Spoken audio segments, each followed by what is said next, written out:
एक और अहम खबर, शहरियत कानून के खिलाफ यूरोपीय यूनियन की पार्लियामेंट में 29 जनवरी को करारदाद पेश की जाएगी। अगले दिन इस पर वोटिंग होगी। इस बीच हिंदुस्तान ने इस मामले पर सख्त रद्द-ए-अमल का इजहार किया। हिंदुस्तान ने दो टूक अल्फाज में कह दिया कि कानून साजी हिंदुस्तान का दाखिली मामला है, इसे जमहूरी तरीके से इख्तियार किया गया। हिंदुस्तान ने यूरोपीय यूनियन पार्लियामेंट के जरिए शहरियत कानून के खिलाफ करारदाद तैयार करने पर सख्त एतराज का इजहार किया। यूरोपीय यूनियन ने शहरियत कानून को तशवीश का इजहार किया है और उसका मानना है कि इसकी वजह से बड़ी तादाद में लोग बेदर हो जाएंगे। और चलिए सीधे दिल्ली का रुख करेंगे, जहां मौजूद है हमारे साथी शैलेंद्र वांगू। शैलेंद्र, जिस तरह से हिंदुस्तान ने सख्त रुख इख्तियार किया है ईयू के लिए और ये कहा है कि भाई हमारा अंदरूनी मामला है और तमाम चीज जो है वो हिंदुस्तान की अंदरूनी है, और क्या कुछ तफसीलात? देखिए, जैसे आपने बताया कि 29 जनवरी को इस रेजोल्यूशन पर यूरोपियन यूनियन की जो पार्लियामेंट है वहां पर ये इस पर बहस होगी, इस पर इसको लाया जाएगा।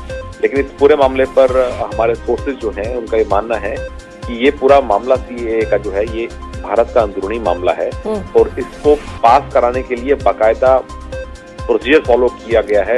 और डेमोक्रेटिक जरिया जो है जिसमें दोनों हाउसेज जो पार्लियामेंट के उसके जरिए इसको पास किया गया है और ये डिस्क्रिमिनेशन नहीं है। और ये भी हमारे सूत्र बता रहे हैं कि बजाय इसके कि वो इसको रेजोल्यूशन को लाने से पहले जो यूरोपियन पार्लियामेंट के मेंबर्स हैं वो इंडियन काउंटर पार्ट से या इंडियन गवर्नमेंट से तफसील लें और समझे कि ये बिल क्या है और क्यों लाया गया था, किस तरह से इसको पास कराया गया था किसी भी तरह के रेजोल्यूशन पास कराने से पहले।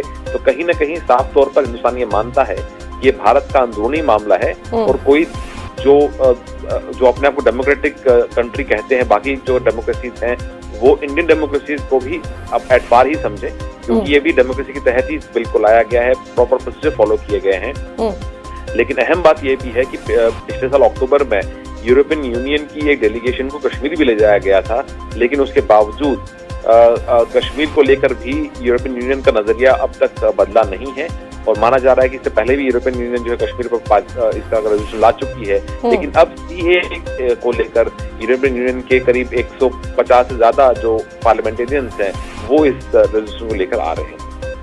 शैलेंद्र, बहुत बहुत शुक्रिया आपका तमाम जानकारी के लिए।